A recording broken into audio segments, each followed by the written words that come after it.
All right, not to not to belabor the point, but we'll conclude the Zohar's revelation concerning the heir of Rav. And he says the fifth description of the heir of Rav is those shehem mezalzelim be'elu shenema behem vanakim legagurotecha dahainu b'Yisrael mekaimei Torah. The fifth is those who are mezalzel, in other words, make fun of, play down. Trying to get the Hebrew word for zilzul. That is a perfect word, but it covers so much.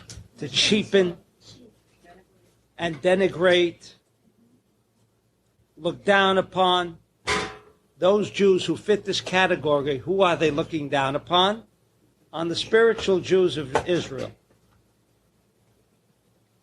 In other words, if you find Jews, including rabbis, who are mezalzel, who cheapen or denigrate, and all of the other words I've been looking for to describe those kind of people, who denigrate the spirituality of the Torah. This is the fifth category of the Erev Rav. And here he says,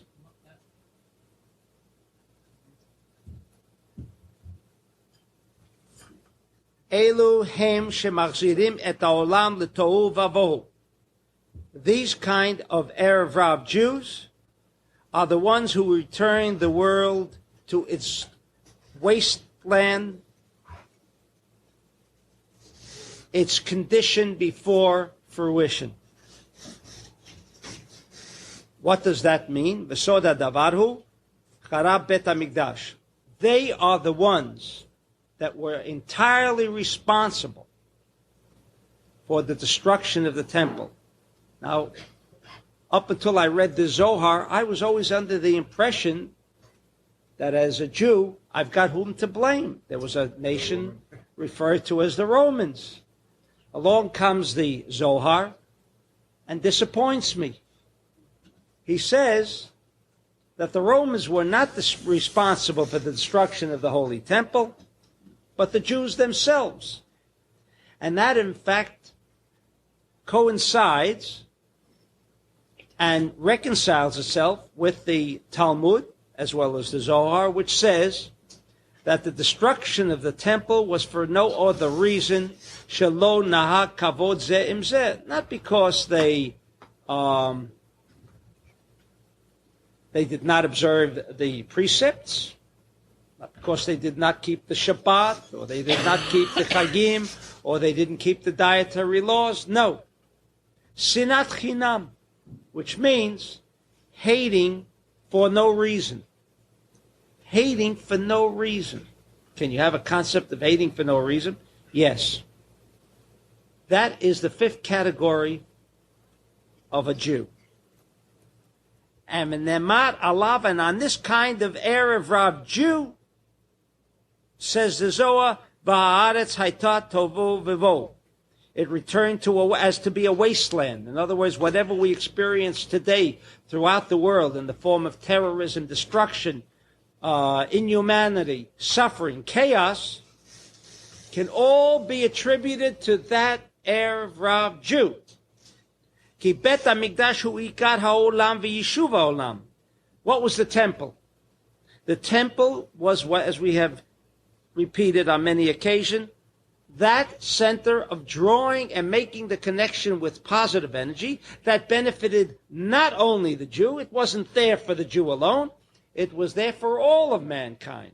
And while the temple existed, all mankind benefited from its beneficence, from its energy. Came when they brought about the destruction of the temple, they themselves brought about that the earth returned to wasteland. So if we experience today, in our day, chaos and destruction, it is the direct result of those Erev Rav Jews that brought about the destruction of the temple. Erev Rav Halalu shenitavu b'Yisrael. And we are not discussing the Romans. We are discussing the era of Rav shenitarvu that became mixed in with Israel, with the nation of Israel. They are not separate and distinct. Gormim churban bet hamikdash. And not only that, concludes the Zohar on this aspect, that the redemption of Israel does not depend on any michiyah, in any effacing or doing away with anything that is evil in the world, elarak b'mchiyat Amalek, getting rid of this internal characteristic called the Erev Rav Jew. In other words, if you get rid of a guy in Germany, or if you get rid of a guy in Spain, and you get rid of the Romans in Rome, and you get rid of all of the world, right? And then, if we can get rid of everybody, and just we Jews will be left, we will have arrived at Gan Eden, at paradise. The Zohar says, no. The redemption or peace on earth and goodwill towards men does not rest upon the effacing of all of the other nations, but only on the Erev Rav, these Erev Rav who are now part of the Jewish nation. You're getting back to the original question that's bothering you with Moshe. Why did he take him in? God told him not to, right? All right? What? What's the catch? All right? Now, just to make another point before coming to some kind of reconciliation with everything that we have to deal with, there was a Tana Rabbi Meir, one of the great giants during the time of the destruction of the Second Temple, Rabbi Meir. He is referred to as Meir Bel Alanes. He was a saint, and yet he came from Gerim. He came from converts. In the tractate of Shabbat, and you've heard this. You heard me repeat this on many occasions. When revelation was supposed to take place, Moses pleaded with the Lord. Again, it was only someone like Moses, obviously, that could feel himself comfortable in dealing with the Lord. In his attempt to have himself taken out of the position of the leader of the nation of Israel, and to be the channel by which revelation of the Torah would take place. He said, there is a soul of a much higher level than I, and that you, Lord, should know better to choose him as your faithful servant, because his level of consciousness, his level of neshama, of soul, is on a much higher level than mine. Who was that? Rabbi Akiva. And where did Rabbi Akiva come from? From a line of converts. Once heard about a book called The Jews of France. And this author, in his description, it appeared that every Frenchman is Jewish. And it is not so far-fetched, because if during the time of the destruction of the Second Temple, we are told that 100,000 Jews were carted off in slavery to Rome. We don't hear of the death of these people, and obviously they became mixed into the nation of Italy, at least, or the Roman Empire. And therefore, the Talmud makes it very clear, and I guess that this might be a little blow to us tonight, and certainly anyone who's going to listen to these tapes, to the ego of the Jew, that it is only when Elijah shall appear at the final redemption to declare who is a Jew and who is not. I don't know how the rabbis in Israel or here deal with that question. Like, who is to know who is Jewish and not, and who is to decide which conversion is good? But actually, there is halacha, and I'm going to touch a little on that. I mean, the controversy. I believe if the controversy exists, it requires some clarification. But nevertheless, if the Talmud felt so sure in declaring that it was only Elijah that would ultimately determine who is Jewish and who is not. And it goes without saying that if a certain woman who was amongst those 100,000 carted off to Rome, and she ultimately married a Roman, the daughter, and we'll say the daughter that was born of that marriage is Jewish, and that daughter married somebody and had another daughter, that daughter would be Jewish. And if in every generation there was at least one daughter, there would be a continuity of being a Jew, according to the prescribed halakha, despite the fact that the father was not Jewish. There would be a continuity of being Jewish, according to the principle and doctrine that if the mother is Jewish, then the child is Jewish. Why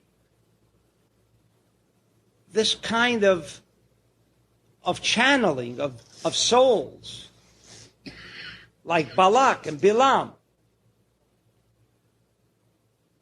like Rabbi Akiva? What would have been wrong? What would have been bad? Or what would have been lacking if Rabbi Akiva came from a line of Jewish parents? What was wrong if Rabbi Meir did not descend from a line of converts? What would have been wrong? I once touched upon that, and that I will simply state what the Ari says in many similar aspects of this question, which must be raised if you really want to understand the Torah. You would ask the question, Abraham, the first Jew, you know who his father was. I mean, idol worshiper and evil and everything else that we can embody into one person called evil. That was Abraham's father. Now, why did Abraham have to come from that kind of marriage? Right? Or why did Ishmael have to come from the marriage of through Abraham? Why? The answer about Abraham and why his father was Terah is because high souls have their particular battles that are waged on a metaphysical level, states the Ari. And when a soul is destined, a high soul is destined to reach this terrestrial plane, all of the mikatrigim, all of those evil forces in the world, the evil forces in the world will make every effort to attach themselves to that kind of soul, because a high soul means a high channel of energy. And obviously, the demons or shadim or all of these klipot, as they are referred to, must receive their sustenance. And they can receive their sustenance, and only receive, in fact, their sustenance, is from a channel of energy. And therefore, they would latch on to, let's say, a soul of Abraham. But when they observe the father of this child, they say, how high can this soul? So it's a ploy. So says the Ari. In simple terms, Terah was a ploy to permit this kind of high soul to be able to descend into a terrestrial realm. It's an insight to many other questions that we could have raised. But if we want to understand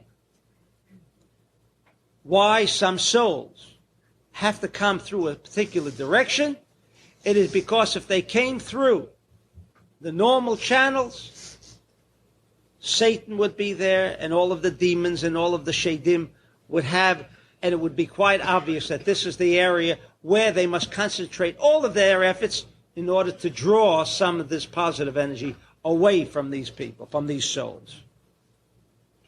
But needless to say, that we experience interchanges. Non-Jews, Jews, gets confusing.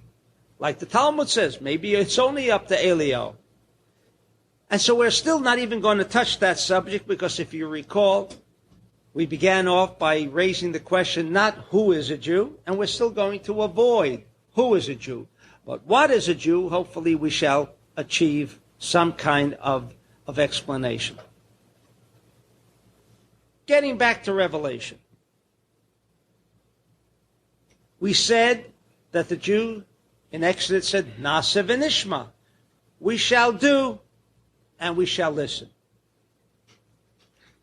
And the Zohar raises some very beautiful questions concerning Revelation.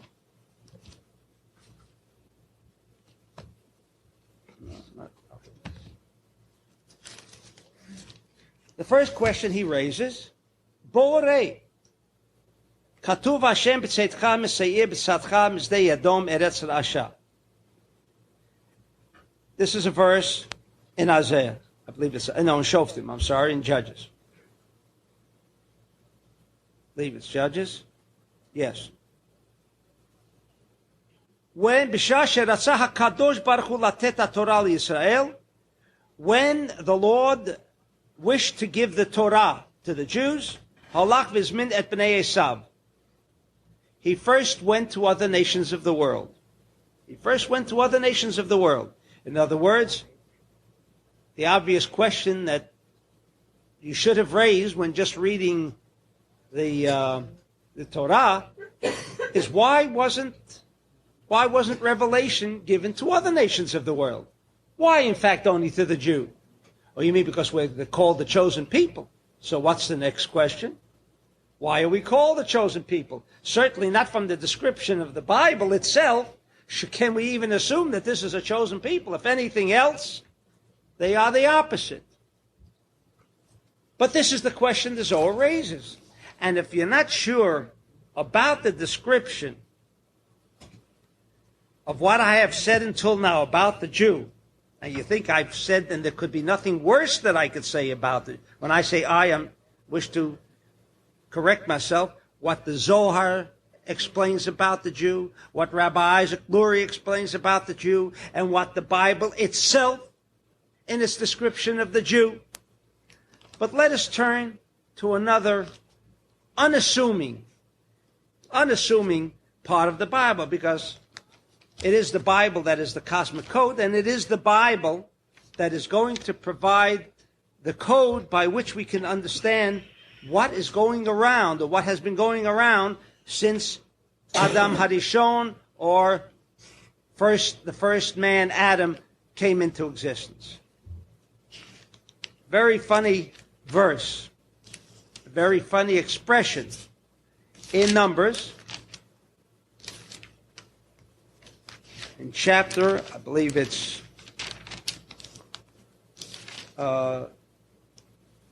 made a note, I think it's 22.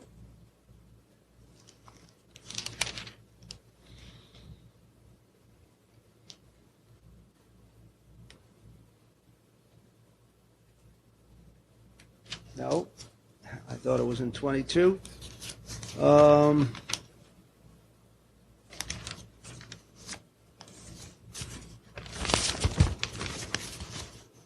But it's in Numbers, in one of the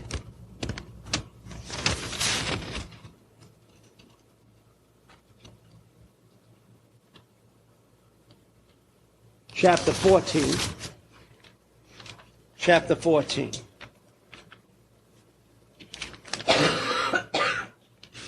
verse 11 and 24.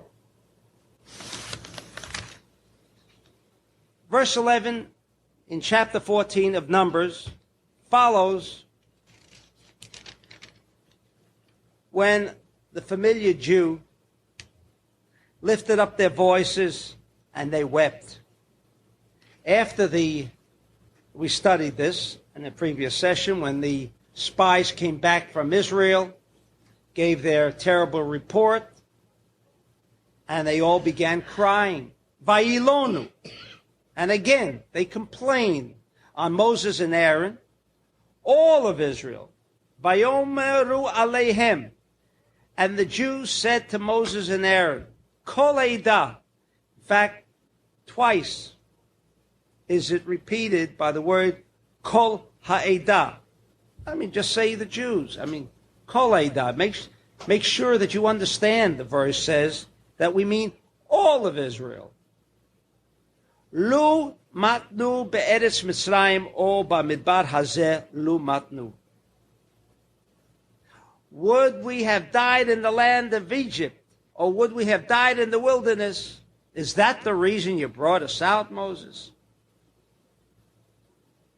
Lama Hashem mevi otanu el haaretz hazot linpol b'cherev. You're taking us into the land of Israel, where we shall be slaughtered like cattle? After the disastrous report, they complained. They complained. Moses and Aaron, and of course the Lord, couldn't do much about these giants in Israel who were so strong, and what could the Lord do against them?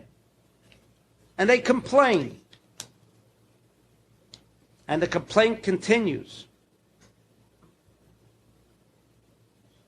And Moses pleads with them. And finally, in verse 11, it says, and I'm going to first quote you the English because it's not as bad, but when I come to the Hebrew, you will become astonished. In verse 11, and the Lord said unto Moses, how long will this people despise me? Do you know what the word for despise is in Hebrew? What? There are many words. But the one word most fitting on the part of the Lord, meaning Moses wrote the Bible, Yena Atsuni, from the word Nazi. Now, if it's not that clear to you, I go now to verse, did I say 11 and 24, right? Is it 24, did I say? Yes. 11 and this is also 24. Did I say 24?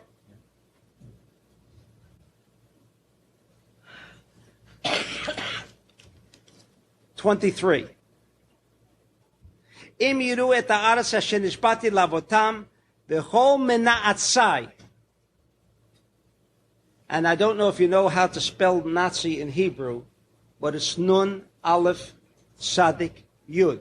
So the word is not copyrighted by the Germans. You see, this is a word that existed before the Germans. Where did they get it from? Who?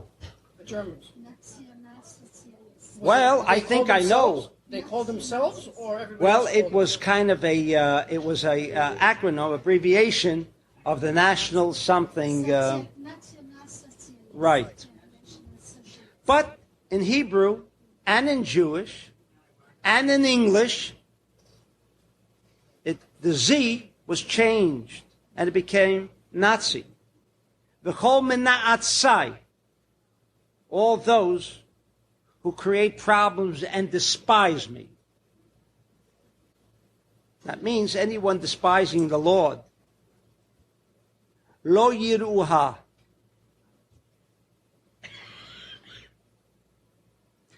None of these people, said the Lord, these people, meaning these Jews, shall ever see me, those who despise me. The word is Nazi, and there's no way of turning away from the word itself. The mem, even here, if you pursue on your own. The mem is not part of the word because without the mem, you could still have the word yina atsuni. You don't need the mem as part of the shoresh, as part of the principle of the word itself. Therefore, we're becoming, I guess, a little more confused, and we're getting the kind of idea that maybe we're not the chosen people. Certainly not from the biblical description. So we return again to this question, which the Zohar now raises rightfully. Why to the Jews? Why not to the other nations of the world?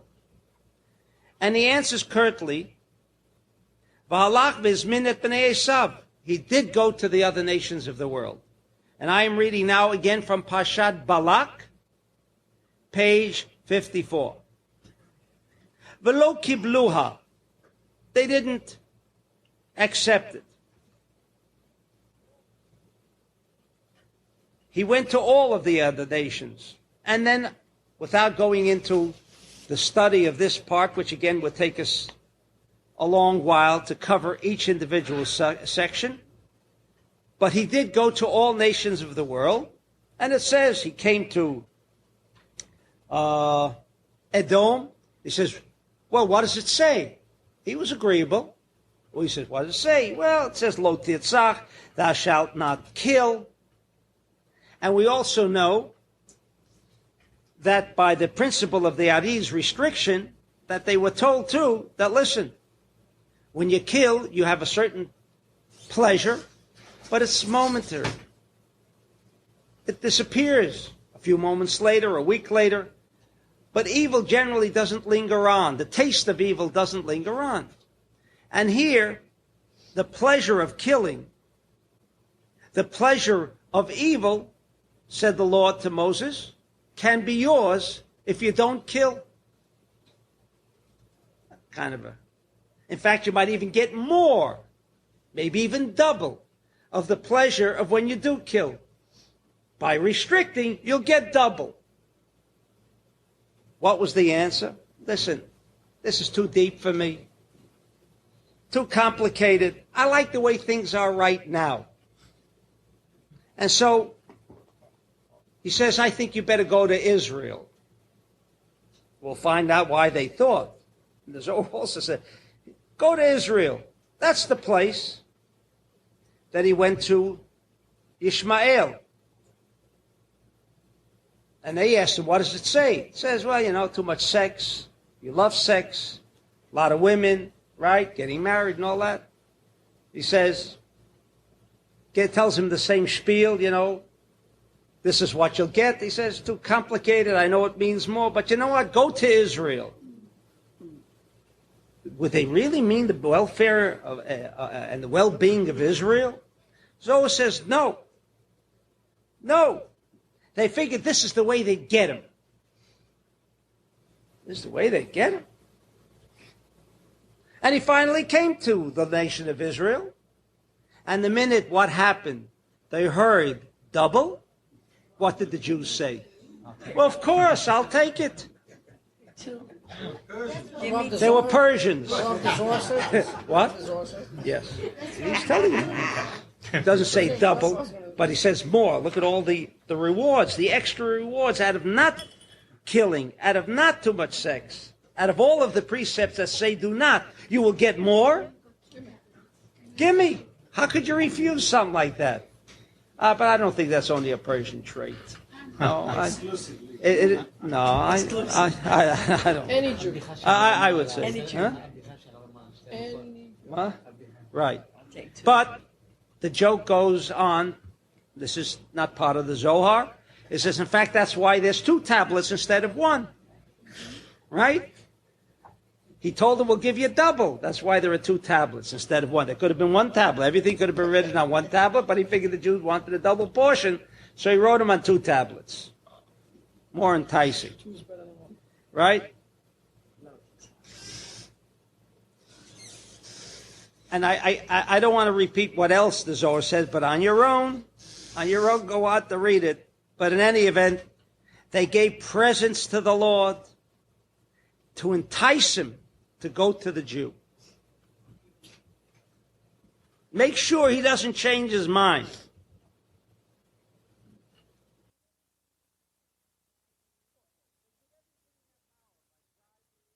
They did everything in that power by bribery and everything else to make sure that the Jew would accept it. V'kulam kibel otam Moshe latet liyisrael. And all of them were in one unified decision. Give it to the Jew. Imagine. I bet the nations of the world never got together on any singular point like they did on giving the Torah to the Jews.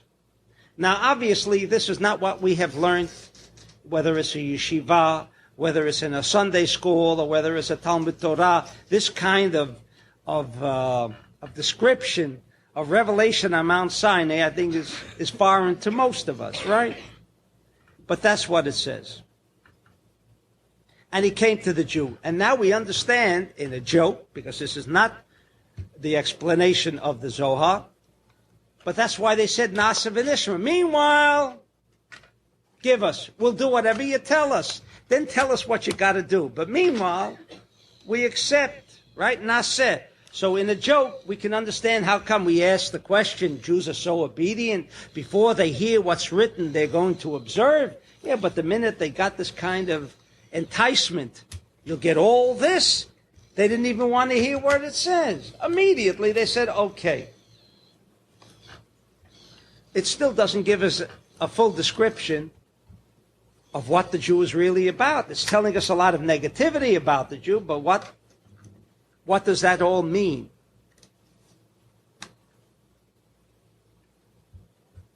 In Genesis 1, if you remember, on the sixth day of creation, chapter 1 of the sixth day of creation, when Hashem says, Naseh Adam, he spoke to the angels, the Zohar says, and it says, Naseh Adam b'salmenu v'kidmotenu, and so forth and so on. Let us make man in our image. The same word, Naseh, appears there too, in the sixth day of creation. But there, it does not fit the translation of the word Naseh in Exodus. Remember we said Naseh, we will do. And that was the question we raised. We will do. Since when are Jews so obedient that when God comes to them and wants to give them the Torah, they immediately say, will do? We know that's not the facts of life. The answer is that there is another verse where the same word Naseh is mentioned, where it says, we shall make. We shall make. In other words, Naseh v'nishma doesn't mean we will do gladly and then tell us what it's all about, as has been taught to us, I would say, all children in lower grades, and some even in upper grades, and some even who have already received their rabbinical ordination are still under that impression, because they would have to reconcile themselves with the other verse that says Naseh does not mean we shall do, but Naseh means we shall make, or let us make.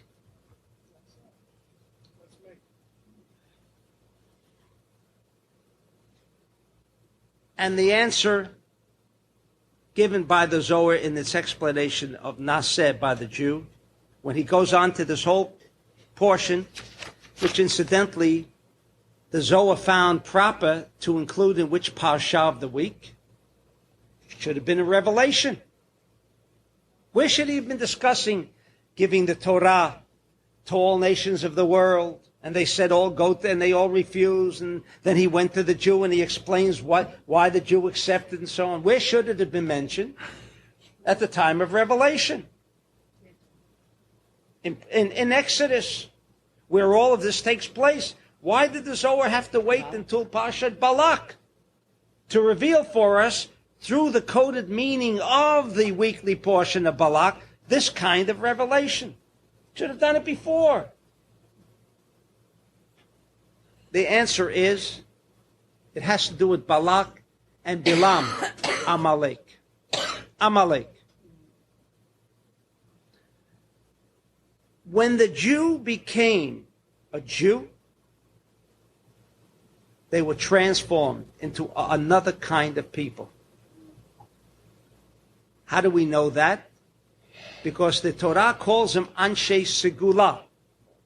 And from there came the corruption, Anshe Segula, chosen people. You ask, I say 99% of your rabbis, what does Anshe Segula mean? It means chosen people. The reference to the Jew in Exodus, in many, many verses, if I can give you at least one of the verses, in Exodus 19,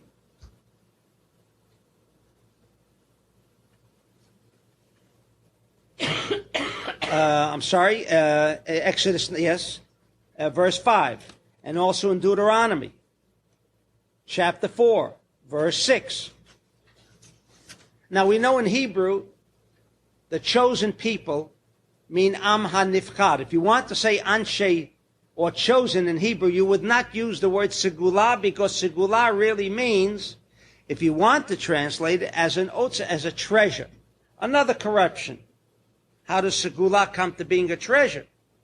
My treasured people. That is another corruptive description or interpretation of the word Segula. The true meaning of Segula means Segol. Put the word where it belongs. And if all of you know what Segol means, it's one of the vowels of the Hebrew language. And what kind of a vowel is it? For most of you, you know. The three-pointed vowel, meaning meant to be, or what a Jew is meant to be. When he was changed, when they structured him, when there was naseh, the Jew at that point received the composite of the most profound, intense, I don't want to say large in terms of a physical description, but the individual who could handle all that the Creator was prepared to bestow upon his beneficence. In other words, like the difference in a very, and I don't want to use this as an illustration, but just for a slight understanding, the difference between a 5-watt bulb and a 2 million watt bulb. One has a greater capacity of drawing energy than the other. What the Jew received, and when he was made naseh, he was made into another kind of individual. He was made, he was created, he was reborn again. He was reborn again as an individual, but now with an added dimension of a channel to receive energy. All 600,000 of them? All at that point. All 600,000 physical Jews. It says all the Jews. All the Jews. Now it means on Mount Sinai were those Jews who were not even born yet. All the souls were there. And that's very strange. Why did you have to invite all those souls? Those were the Jews. 600,000 Jews were there. All were present on Mount Sinai. All were present on Mount Sinai so as to permit the total abundance of the Creator to become manifest in this world, because it depends on the amount of what the channel can handle. If a channel can only handle a small quantity, then the Creator himself, who was effervescent in distributing and being mashpia, to bestow an infinite amount of energy, it required a vessel of an infinite magnitude. That's what happened to the Jew on Mount Sinai. He was converted into another kind of a vessel. You break my trend. And therefore, when we say the Jews said naseh and v'nishma, and we said, but he opened up the mountain. They did not. They did not act in a form of obedience when they said naaseh. They said v'nishma. But what did they say first? Naaseh. We are prepared to be made over. We are prepared to take as much as you want to give. And tell us how. And when the Talmud says that the Creator bent over the mountain and said, there will be your burial ground, what he was in effect saying, that if you do not operate on the principle of segula, segol, not that we are chosen. The word segol does not mean chosen, but rather the principle of the three columns, left, right, and central, the most significant of which is restriction, that the Jew would have to set the example of restriction, and if he did not set the description of restriction as it is completely elaborated upon in the Torah, that they forgot yesterday, there was no restriction. They needed water, give me water, complain. Whatever they needed at that moment, they complained about. Where's your restriction? Do you remember? That if you do not restrict, you will burn not only yourselves up, but you will burn the whole world along with you and bring it into chaos. So it is true that when the nations of the world said, give it to the Jew, because that was the one way to get rid of him. That will burn him up, because the Jew is going to go into the restriction. We know what the Jew means. Gimme, gimme, gimme. No restriction is what the Jew intrinsically is. But that he would have to work on it because he wanted everything. There's a price for everything you want. Nothing comes without restriction. So when the Lord bent over that mountain, he says, now look, that's where you are. You are now capable of acting as a channel for the infinite beneficence that I want to bestow upon this whole world. Not only for you, but for all nations of the world. But remember that if you do not adhere to the principles of restriction, sham tehei kvudatam, that will be your burial site. You're going to be burnt up immediately. There's no saying, I'm sorry. You know, it's like the burnt out generator that's in the filament didn't operate and it says, I'm sorry. But meanwhile, the building burnt down. Meanwhile, there's chaos. And in every situation, whether it was the destruction of the temple, whether it was the destruction in Germany, the whole world suffered and ran into chaos. It was not 6 million Jews. It was 20 million people. More than 6 million. But this happened to be one. Why? Because they're the core. They're the core. And this is what the Zohar and this is what the nations of the world knew in advance. They felt and suspected that the Jew could never restrict, because if he's given this enormous desire to receive, they couldn't handle it. They couldn't handle it. Therefore they said, look, I'm very satisfied with that very minor desire to receive. Very minor desire to receive. Don't change me over. Don't give me a new physical description. That's what Jew means. The physicality must reconcile itself with the soul. A soul, that if this soul was a high soul, and it could have been anybody, it could have been a Jew or a non-Jew. When you're talking about souls, we have already learned from the Ari, they are interchangeable. We have learned that from the Zohar that Balak and Bilam are Erev Rav. They represented Erev Rav. We have learned from the Zohar that there are Jews who build Bet HaKnesset, not for the purpose of spreading spirituality, but for themselves, creating their own edifices. This is clear from the Zohar and clear from the Ari. That is what a Jew is.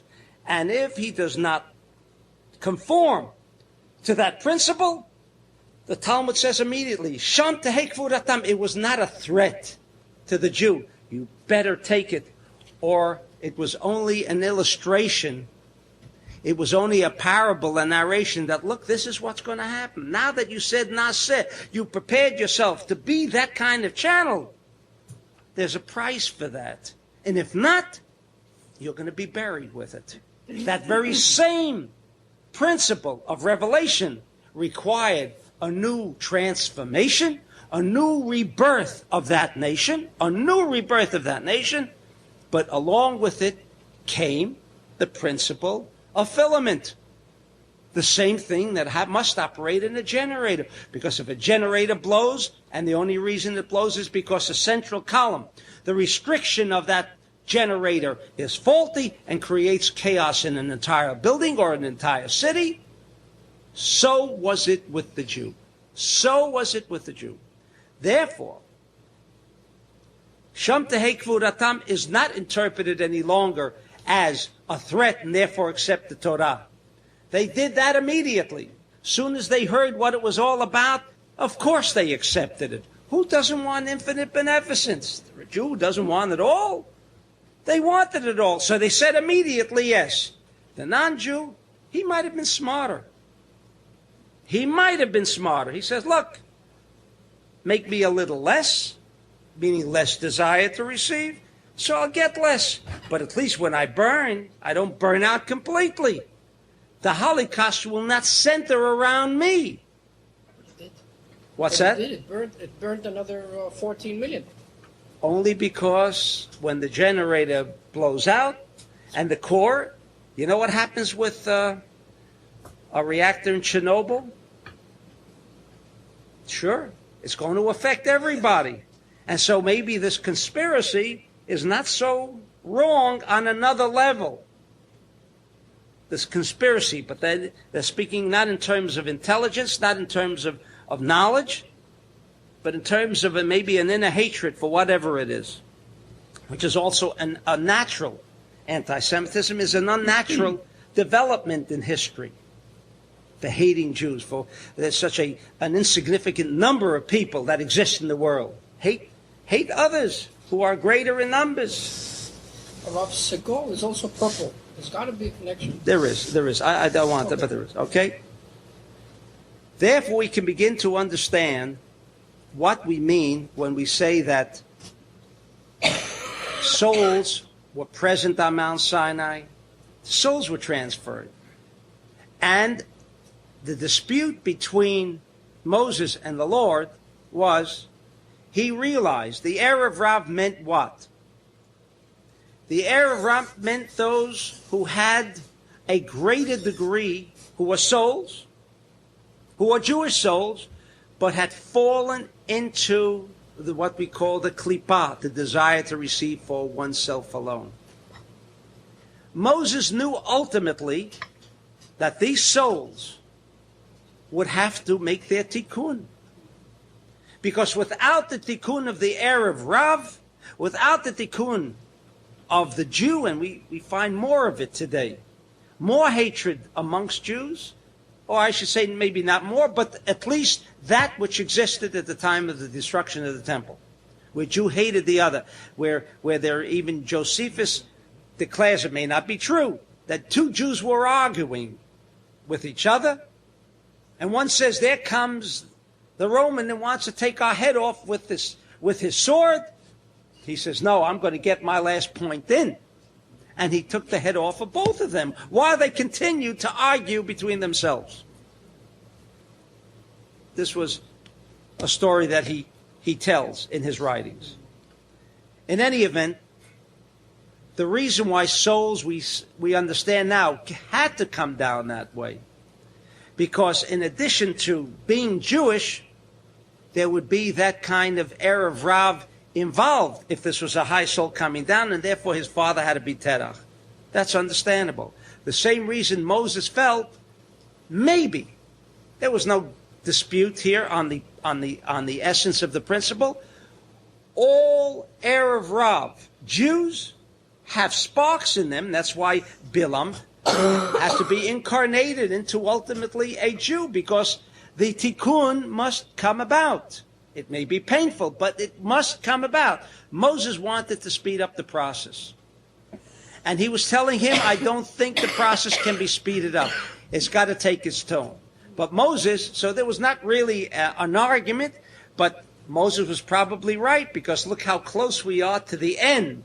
And as the Zohar says, the end will come either through a ball of fire, putting an end to the whole show, or we all do the right thing and bring the Mashiach. But we are the ones who will bring Mashiach. Not he will come by his own virtue. Therefore, Moses realized, and he could see ahead, and he was shown, in fact, says the Zohar in the previous Parsha, he showed him all the heads of the Jewish people. Why do you have to show him all the heads of the Jewish people? When he showed him who was going to be, Moses felt probably, and this is my own interpretation, you can give any that you prefer, that with these kind of people leading the Jewish people in the age of Aquarius, and there'll be such chaos by these rabbis and leaders, as it says in the Zohar, he says, look, what do we have to wait? 3,000 years. The same chaos that will be there. Let at least the ones that maybe can do it get it done quicker, and the ones that would be creating chaos will create chaos throughout every generation, as it was, and as it still is. As it still is. Where the most rebellious and most negative attitudes towards the rebirth of spirituality in Judaism stems not from the people themselves, but from the leaders. That's what Moses saw when God showed him the leaders. And so therefore he said, why wait? Whatever's going to happen later is going to happen now. So maybe it'll work out quick. And by that process he thought he could bring it maybe immediately. But whoever was there and was a real Jew and did their job of Am Segula would accomplish it. Now we only have a few moments left. 5 minutes. It's unfair, but I do want to touch upon another important subject, and that is conversions. Without getting into the politics, because a spiritual person never will enter into politics, because spirituality has no place in the realm of politics, and politics has no realm. It has no place in the realm of spirituality. However,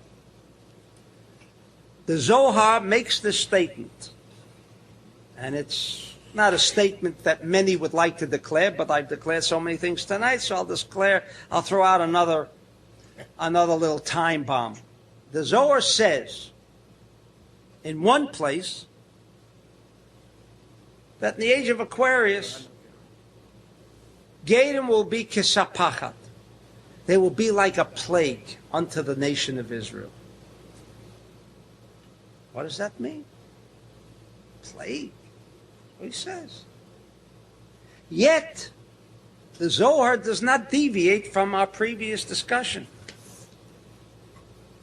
That Gerim have existed, and he has demonstrated it and has explained the way why certain souls must come through that way. They couldn't come any other way. And the Ari says that Gerim, that means true Gerim, always begin with a higher level of conscious of spirituality. They never begin with, there are 3 levels of consciousness. There is Nefesh, Ruach, and the Shema. No convert ever begins, because of its level of consciousness, on the level of Nefesh. Immediately comes into this congregation of Israel, which we now have explained to some extent, as Ruach. Because they are always of a higher level of consciousness, and they feel the necessity of taking on this rebirth. What do we mean, this rebirth? Because however you do, and I'm not going to go into the halachot. You can address yourself to a competent rabbi. If you have a conversion to be done, you speak to a competent rabbi. I'm not saying who's the competent rabbi. I'm not getting into that. But whoever he is, there are certain physical doctrines, there are certain physical laws that the convert must go through. But whatever that means is basically one aspect, that the soul of this non-Jew, like Rabbi Meir, understood, felt beyond any shadow of a doubt that it was a Jewish soul that couldn't make it in the last lifetime, couldn't even make it now, and they sent them back as a non-Jew to become a Ger Tzedek. Why do we call him a Ger Tzedek? Right away, a Ger Tzedek. Maybe he won't be a Ger Tzedek. Because if he's really a genuine convert, then what he has done is, like I always tell my chief editor, who is non-Jewish, don't ever feel great about being non-Jewish. You were Jewish in a prior lifetime. You couldn't make it, and they sent you back here now with a lesser desire to receive. So that's why you're so gentle and you're so kind and all those great things. But don't think that's an attribute for you. You failed before.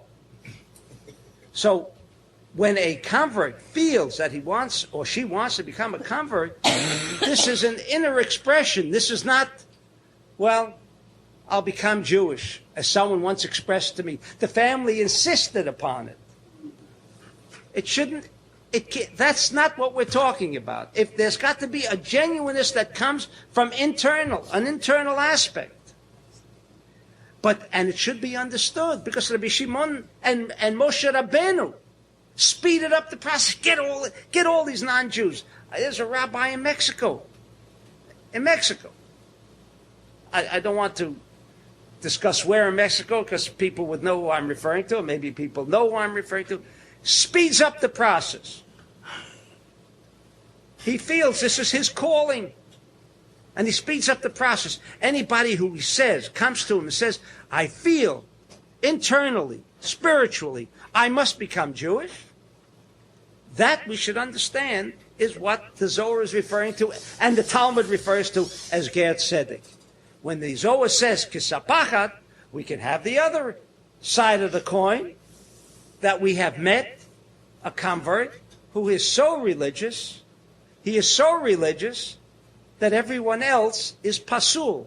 You see? There is nobody as holy as he. There are those. That is whom the Zohar is addressing himself to. That's kisapachat.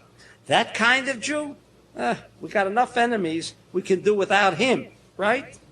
That's what the Zohar said. This also can happen, that he falls down again like he did in a prior lifetime, because he was a hateful individual in a prior lifetime, so they sent him back now with that lesser desire to receive, which constitutes the difference between Jew and non-Jew, and now he felt the need to become Jewish, meaning he felt that he wanted this conversion, meaning what? What does conversion mean?